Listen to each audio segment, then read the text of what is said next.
What is going on, guys? Welcome on back to Second and Short. My name is Tyler Louder. He is Aaron Ben. I'd like to ask him how he's doing, but this is the second episode of the night, so I already know. And you guys can just guess along down in the comments below. How do you think he's doing today? Yeah, just let us know how I'm doing, and I'll act accordingly. But welcome on into our Monday episode. We are back on track with AFC on Monday. And after our previous episode of George Font going from Seattle all the way to the New York Jets at offensive tackle, you can check out that episode here. We just talked about it on Thursday. But we're going to stay here in the same division. So more than likely, you Dolphins fans aren't going to be clicking on a Jets thing. But just in case you want to check out one of your rivals, that's where you'll go. Anyways, Miami Dolphins fans, let's start off your week with Byron Jones. In our opinion, the best new addition to your team that wasn't the draft. Easy Tua fans. I saw so many people raising their left hand. Yeah, people kind of got out of their seats for a second. There was 7 left-handers raising their hand for a second. But let's talk about Byron Jones. Let's go into his background here as he makes his move from, the Dallas Cowboys all the way over to the Miami Dolphins. So hit us up, Aaron. Background. Well, Byron Jones selected by the Cowboys, 27th overall out of UConn in 2015. His career started out as kind of a backup cornerback / safety or whatever behind Brandon Carr and Morris Claiborne. And then injuries kind of forced him to start the last 10 games of his rookie season. It started at a variety of positions, cornerback, 3 starts at safety, kind of did it all. 2016-2017, he started all 32 games at free safety, and getting his first pick against Jameis Winston in 2016, and then he got his first pick six in 2017. That's a fun fact. I feel like most people in the NFL can say, hey, raise your hand if you got your first interception from Jameis Winston, and half the cornerbacks raise their hand in the league. Yeah, I guess that's true. Poor Jameis Winston. Well, okay. 2018, he made the switch back to cornerback, which is where he played at UConn. He had a really good year there, named to his first Pro Bowl, and he stayed there throughout the rest of his contract, which ended just this past offseason. And then, Tyler, what happened? Well, after he had a great year, we're sitting here and he was stuck in this room of Dallas Cowboys, all it's like a green room like the NFL draft, and there's I hope my name gets called. I hope I get that contract. And the Dallas Cowboys went ahead and they paid Zeke, and then they went ahead and they paid Amari Cooper because he's been there so long. And then it was down between Byron Jones and Dak Prescott, and Jones was like, you know what? I'm not gonna wait for you guys anymore. I've waited long enough, which it wasn't very long actually when free agency hit. And he went all the way to the southeast and just, he's dipping his toes in that beautiful Miami beach. And he signed a beautiful contract. Moms, dads, have your kid, if they're going to play football, have them play cornerback because this is a nice contract. It is a nice contract. Or play quarterback because we all just saw what Patrick Mahomes got. However. Or play kicker because then you don't get hit in the head as much. And you get to play longer. So, All right, but let's talk about the contract that he signed with the Miami Dolphins to play across from Xavier Howard.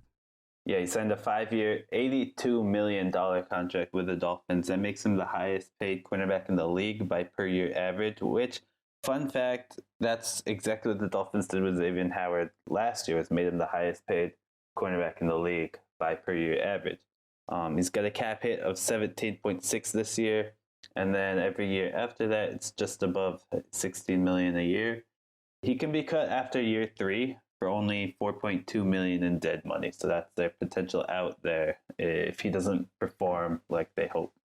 Well, and what's crazy is actually his contract, he is now officially the second highest paid cornerback per year. Because once that whole thing happened, we saw Darius Slay get traded, kind of sign some type of extension. And Darius Slay is making $183,000 more a year than Byron Jones, which is pennies these guys. But yeah, so let's get back out of the train. Miami Dolphins, you guys, you guys are paying your cornerbacks more than anybody else in the league. Like, you guys have the number 2 and number 3 per year average highest paid cornerbacks. However, well, it's not even however, they're worth it. 100% worth it. We already know what Xavier Howard can do. I mean, this guy is a lockdown type player, and Byron Jones is going to bring that same thing. I mean, over the past 2 years when he was playing cornerback, he didn't really get targeted as much as like you would anticipate other guys get targeted. It was a combined 142 targets over 2 years. And over those 2 years, he allowed 76 catches. So just a little bit over half, like 52% of his time he allowed catches. But getting over those 70 catches, that's still under 1,000 yards. It's like under 900 yards. That's pretty impressive to me. If you ask me, the whole thing, if you look at it, you can allow catches, but do those guys get a lot of yards? Do they score a lot of touchdowns? Do they get, what is the depth of target that they're getting? And he's not really allowing a lot of touchdowns. He's allowed 5 touchdowns in his 2 years at corner. But here's the best thing about this. He's a sure tackler. He's missed 5 tackles in the past 2 years. He only missed 1 tackle last year. And that's impressive to me because you're going up against guys that can just constantly beat you. That's what a wide receiver is supposed to do. That's their job, is to just beat one guy. And the fact that he 99% of the time doesn't get beat is what I like to see. Yeah, and I mean, if we're talking about his stats, like his stats don't really pop out in terms of interceptions, which is what people like to see. But look at like yards per target allowed, receptions per game allowed, coverage rating, like those are all top 10 in the league. And he's been great because he doesn't get thrown at a lot. I mean, look at in our kind of little document, I posted a list of receivers he's covered over the last couple of years. And if you go down that list, you can see how many receptions and how many yards he gave up to these receivers. Look at Michael Thomas this past year. He gave up 2 receptions and 21 yards to Michael Thomas. We're talking about Odell Beckham in 2018. He gave up 0 receptions on 5 targets. Gave up to Michael Thomas 2018, 0 receptions. Julio Jones 2018. He gave up 1 reception, 19 yards. I mean, these are top tier wide receivers in the league, and they can't get open against them. They can't get those receptions that they're used to getting.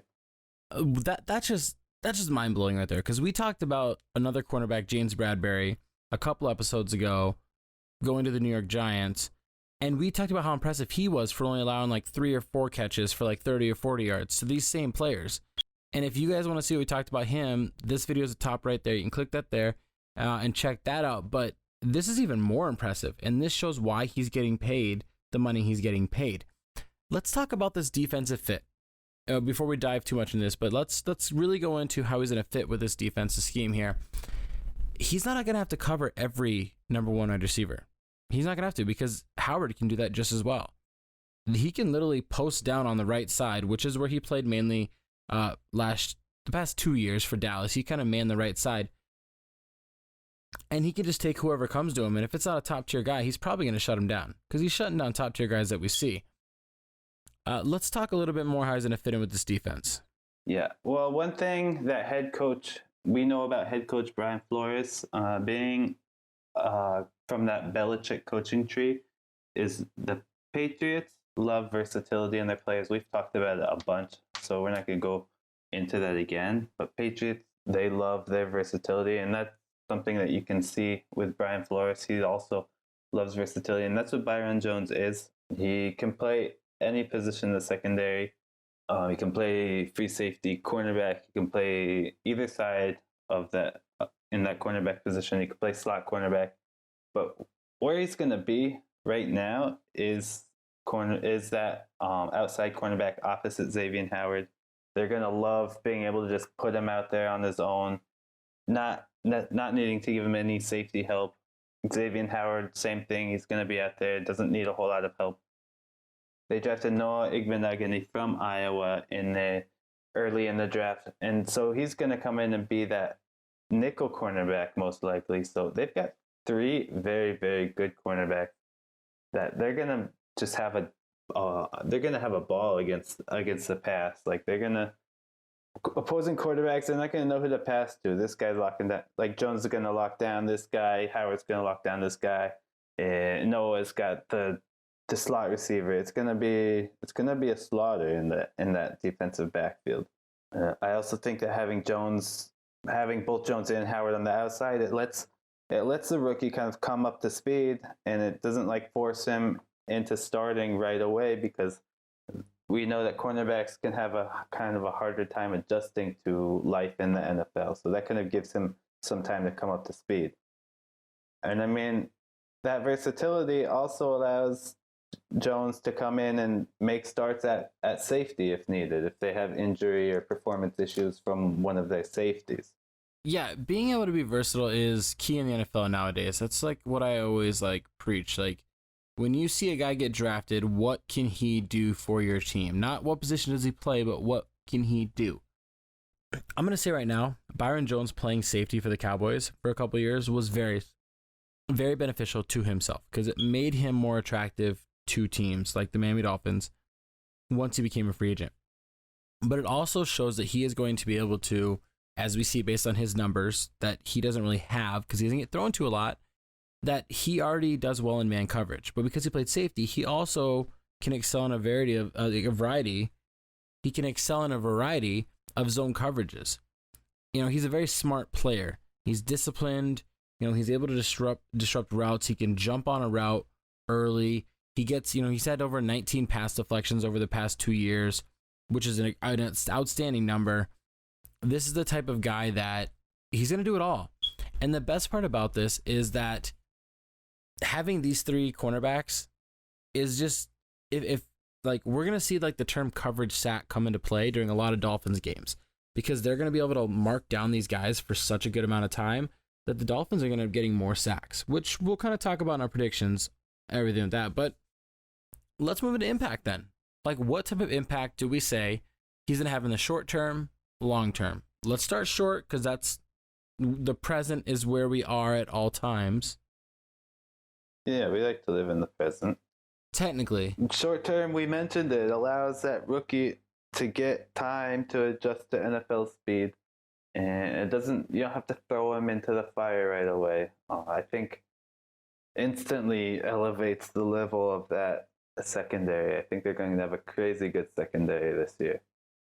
And then if we're talking long term, if we're assuming that Noah gets up to speed by the end of the year, Dolphins make a very strong case for the best secondary in the NFL by next year. Maybe if they feel comfortable with Igbenogany playing cornerback, maybe they move him to outside cornerback. Maybe they move Jones back to free safety at the end of the year or sometime next year. I'm not going to say that's what I think they'll do, but if that's definitely a possibility, if they think that's the best option for them, because they definitely will be up there in talks for the strongest secondary in the league by the end of the year. I mean, last year they ranked in the, they were bottom 7, so they were 26 or whatever in the league in passing yards allowed per game at 262, and that number is going to drop. And it's going to drop for a number of reasons. Like, Tom Brady not being at the Patriots is going to have it drop, obviously. But them, the Dolphins, per se, having this dominant, pass coverage options, all these cornerbacks, is going to help drop that number as well. If teams don't get as many yards, more likely they're not getting as many touchdowns. I mean, that's just how numbers work in my eyes. If they can't get down the field, they can't score the ball, to John Madden, this stuff. What's going to be interesting to see is how well he can do in the run, how well these cornerbacks can help this team, because the Dolphins are rebuilding. However, they are rebuilding fast, in my eyes. I mean, they got the quarterback. They didn't do what everybody else thought, and it was like, go out and get these running backs. They traded for Matt Breida, and they signed Jordan Howard. So in my eyes, they're set at running back. At receiver, they have these options. Devontae Parker is developing. Preston Williams is a fan favorite. Offensive line still needs a little work, but they're getting there. And then on the defensive side, they're adding talent on all different levels. And I think that we're slowly going to see this Dolphins team push. I mean, I've already heard people that are saying the Dolphins could compete for the AFC East. Like they could already compete for it. I think they're a year out, maybe 2 years out. Yeah, I agree. Tua's progression is going to make a big hold on that. But I mean, if this defense is so, I mean, everybody said Tom Brady. I'm sorry, guys. I know you're Dolphins fans. You don't like to hear his name, but facts are facts. Last year, Tom Brady wasn't who he was normally. You know, he was a shell of himself. But the Patriots defense was number 1 in the NFL. You know, they only allowed 275 yards a game, 276. If the Dolphins can bring their number down from, I mean, it's the Dolphins last year are allowing like 400 yards. If they cut that by 50, 60 yards, they move into the top, 14 to 20 of the league. They cut it down by 100, and that team easily jumps into the top 10 at defense. If your defense is that good, you can rebuild very fast. And Byron Jones is going to help do that short term and long term. Let's go into predictions. Let's do it. This is not going to be the most fun predictions because he doesn't get interceptions. He doesn't get high number of tackles because he doesn't get thrown to, as much as some other cornerbacks. I feel like we've been saying that a lot, like our predictions. This isn't going to be a real interesting prediction. Like we did that with Michael Pierce as well. Actually, we haven't done that for Michael Pierce because that comes out on Thursday. Shit. I broke that fourth wall. What? Spoiler alert, man. Alrighty. So, predictions. Let's just start there. The Dolphins, are 26 last year in the league at passing yards allowed per game. Will he help lower that number? Will they move out of 26 and move towards top 20? Definitely, even more. I'm going to go bold. I think they'll have a top 10 pass defense next year. I like that. I like that a lot. And you know what? Being able to lock down is key. All right, I like that's more than I thought you were going to say. I didn't think you were going to say that. You kind of like threw me for a loop right there. I can see you getting all kind of like red in the face. Flustered. And, starting to sweat. All right. Because he's able to kind of lock down and everything, will the interception numbers go up? Last year, they only picked off 13 passes. Will that number go up? Not from him, but from the team. For the team, yeah, I think they will because, teams, they're not just going to stop throwing the ball because you can't run the ball every single play of the game. Teams are going to have to throw. They're going to have to eventually throw his direction or Xavier Howard. And I think the numbers will go up because of that. I think they're going to they'll probably be, in my opinion, top half of the league in interception numbers. I feel like the Baltimore Ravens kind of argue with your statement that you can't run the ball every down, but it's an exception. Let's go this. Passes caught. So, like, when he's targeted, how many passes are caught? Let's go percent. He's been averaging 53% of his career. Will he drop that down to 50% catch rate? I think it'll stay around the same. Maybe even go up just a little bit, just because I think he'll get targeted more, just because he's going to be playing opposite Xavier Howard, and it's not like he's going to be that number one cornerback that doesn't get thrown to at all. So I think the percentage may go up just a bit, but I don't think a whole lot. I think it'll stay around that same number. Alrighty, and that's going to do it here for us on Second and Short in our new editions breakdown of cornerback Byron Jones, or utility knife Byron Jones. Thank you guys for listening to us here. Thank you, Dolphin fans, for coming on in. If you guys like our content here, please hit that subscribe button. Stay tuned for more that we got going on. Click the notification bell to stay up to date on all Second and Short podcasts and content. Also, if you like our videos here, click that like button down below. Let's do better than other teams. We had the Oakland Raiders right now are our record holder for most views and most likes. Come on, Dolphins fans. You're better than the Raiders fans, aren't you? Maybe. I don't know. Sounds like a challenge to me. It is a challenge. Leave us some comments down below. Get a hold of us on social media. We're on tons of different social media platforms, such as... Check us out. We're on Facebook. We got Instagram, Twitter. We're posting new updates, discussion points, things like that. We got a bunch of stuff going down everywhere. Hit us up in our DMs as well if anyone wants to get in contact. Yeah, we're always interested in taking on guest hosts that want to come on and talk about a specific subject or team or player. So if you are interested in doing some of that, hit us up. We got our email down there. We always respond to our fans.